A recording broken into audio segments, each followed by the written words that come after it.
نحمده ونصلي على رسوله الكريم أما بعد قال الله تعالى في كلامه المجيد وفرقانه الحميد يا أيها الذين آمنوا كتب عليكم الصيام كما كتب على الذين من قبلكم لعلكم تتقون وقال النبي صلى الله عليه وسلم من أفطر يوما من الرمضان من غير رخصة ولا مرض له لم يقضيه يوم صوم الدهر كله وإن صام۔ رسول اللہ صلی اللہ علیہ وسلم کی اس احادیث مبارکہ کہ میں نے آپ کے سامنے کچھ وضاحت کی، آج میں آپ کے سامنے ایک مرتبہ پھر اس رمضان کے حوالے سے، اور خصوصاً میں نے آپ کے سامنے پچھلی ویڈیو میں بھی یہ بتایا کہ میں آپ کے سامنے اس شخص کے بارے میں گفتگو کروں گا جو اللہ رب العالمین کے روزوں سے قصدن عمدن روزے کھاتے ہیں۔ تو پچھلی ویڈیو میں نے آپ کی شکریہ بھی ادا کی، اس ویڈیو میں بھی آپ کا شکریہ ادا کرنا چاہتا ہوں کہ جو مجھے سپورٹ کرتے ہیں، مجھے میری ویڈیو کو لائک اور کمنٹس کرتے ہیں، تو تہ دل سے دعا کرتا ہوں کہ اللہ رب العالمین ان کی تمام ضروریات اپنے دربار سے پورا کر دے۔ میں آج آپ کے سامنے یہ بات بتانا چاہتا ہوں کہ روزہ نہ رکھنے پر کیا بدلہ ہوگا اور کیا سزا ہوگا۔ تو معلوم ہو جاتا ہے کہ روزہ اللہ رب العالمین کے احکامات میں سے ایک اہم حکم ہے، دین کے اہم ارکان میں سے ایک اہم رکن ہے، جس کو کرنا تمام مسلمانوں پر لازمی اور ضروری ہے کہ مسلمان اس کو ادا کرے، اس کو اچھی طرح سے ان کے استقبال کرے، ان کے آنے پر خوش ہو جائے اور ان کے جانے پر وہ اپنے ناخوشی کا اظہار کرے۔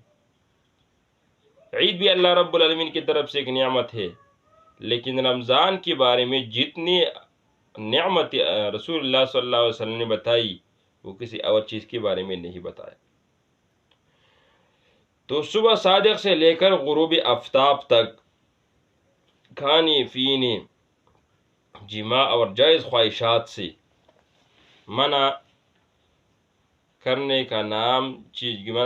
کی چیز کا نام جو ہے وہ روزہ ہے۔ اسی طرح رمضان میں بھی جماع اور کھانے پینے کے علاوہ چغلی، غیبت، فحش باتیں اور جھوٹ وغیرہ سے، قتل و قتال اور جھگڑوں سے بھی منع ہے، اور ایمانداری اور خلوص کے ساتھ اور نیک نیت کے ساتھ جو ان اعمال سے بچتے ہیں تو اس کا نام روزہ ہے۔ کیونکہ اگر جو شخص رمضان میں چغلی کرے تو کوئی فائدہ نہیں رمضان کی، جھوٹ بولے، فحش کام کرے تو اس رمضان کی کوئی فائدہ نہیں۔ رمضان ہے اس چیز کا نام کہ جس میں انسان صرف اللہ رب العالمین کی بندگی کرے، اللہ رب العالمین کے سوا کسی کے ساتھ وہ اپنی اسی طرح محبت کا اظہار نہ کرے جو اللہ رب العالمین کے ساتھ ہو۔ اسی طرح کھانے پینے سے تو منع ہو جاتی ہے، تو اس طرح اپنے جائز خواہشات بھی ترک کر کے اس کا بدلہ صرف اور صرف اللہ رب العالمین پر ہے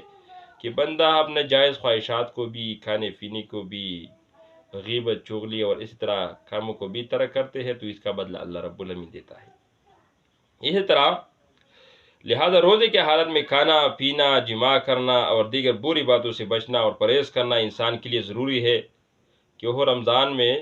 تمام کے تمام وہ غلط باتیں اور جو احکامات جو رسول اللہ صلی اللہ علیہ وسلم نے اسے منع کیا ہے اس کو ترک کر دینا چاہیے۔ اگر قصدن کھایا پیا تو روزہ ٹوٹ جاتا ہے۔ یہ تو صاف حکم ہے کہ جس نے رمضان کو قصدن کا، میں انشاءاللہ وضاحت کروں گا کہ اس کا کیا سزا ہے۔ اس کی قضا ضروری ہے، یعنی جس شخص نے روزے کو ٹوٹا تو اس کا قضا ضروری ہے، جہاں کہ حدیث میں رسول اللہ صلی اللہ علیہ وسلم نے فرمایا من افطر یوما من الرمضان من غیر رخصت، جس شخص نے رمضان المبارک کا روزہ بغیر عذر، بیماری وغیرہ اس کو کوئی نہیں تھی، من غیر رخصت بغیر کسی عذر کی، انہوں نے ایک رمضان کے روزے کو چھوڑا اور اس رمضان کے روزے میں انہوں نے خوراک کیا ولا مرضٍ، اور ان کو کوئی تکلیف نہ ہو، کوئی بیماری نہ ہو، اور انہوں نے رمضان کے روزے میں کے دن کے وقت میں کھانے پینے سے منع تھا، اگر انہوں نے قصدن عمدن منع کیا قصدن انہوں نے کھایا پیا، اور لم یقضیہ صوم الدہر، تو اس انسان کے لیے ایک روزے کے بدلے میں اگر یہ انسان تمام عمر اور تمام زمانہ اگر روزہ رکھے جائے تو اگر وہ تمام زمانہ تمام عمر یہ روزہ رکھا جائے تو اس کا بدلہ ان کو نہیں دیا جاتا، کیونکہ سارے عمر کا روزے رکھنا یہ انسان کے لیے اس رمضان میں ایک روزے کے برابر نہیں جو انہوں نے قصدن عمدن کھائی، تو کتنا سزا ہوگا؟ اگر ایک بندہ رمضان کے ایک روزے کو قصدن عمدن کھاتے ہیں اور اس کے روزہ ادا نہیں کرتے، تو اگر رمضان کے علاوہ 11 مہینوں میں ان تمام عمر وہ روزے رکھے تو اس کا بدلہ اس کو نہیں دیا جاتا، یعنی اس کا یہ بدلہ ہے نہیں۔ تو اسی طرح قصدن عمدن رمضان کے روزہ کھانا یہ مسلمان ہونے کا شان نہیں ہے، یہ کسی اور دین میں اور ان کی ایمان میں کمزوری آ جاتی ہے۔ اسی طرح اگر کوئی قصدن جماع کر لیا تو قضا اور کفارہ ان پر ضروری ہے، کیونکہ رمضان مبارک کی مہینے میں کھانے پینے اور جماع کرنے سے بھی منع ہے، تو اگر انہوں نے قصدن عمدن جماع کیا تو اس پر کفارہ لازم ہو جاتی ہے، تو کفارے میں ایک غلام کو آزاد کرے گا، اور ایک غلام کو آزاد کرنا ان کو پڑے گا۔ اگر اس کا طاقت اس کو نہیں تو 2 مہینے تک وہ فی در پہ ایک کے بعد دیگر وہ روزے رکھے گا۔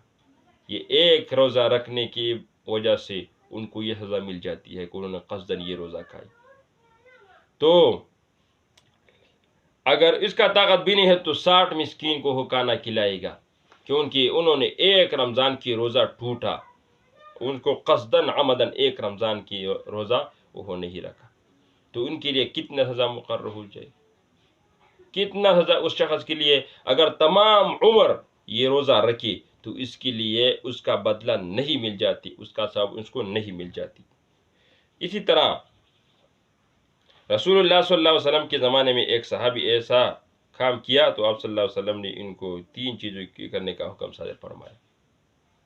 رسول اللہ صلی اللہ علیہ وسلم کے زمانے میں ایک صحابی نے یہ کام کیا تو رسول اللہ علیہ وسلم 3 حکم کیا۔ سب سے پہلے غلام کو آزاد کرنا، پھر 2 مہینے پیدر پہ روزے رکھنا، اور تیسرا یہ کہ 60 مسکینوں کو کھانا کھلانا۔ یہ تو اس شخص کے لیے ہوگا جب وہ شخص قصدن عمدن ایک روزہ نہیں رکھتے، تو اس کے لیے کیا سزا ہوگی؟ جو سارے عمر وہ رمضان کو نہیں رکھتی، رمضان کے روزے کو اچھی طرح وہ نہیں رکھتی،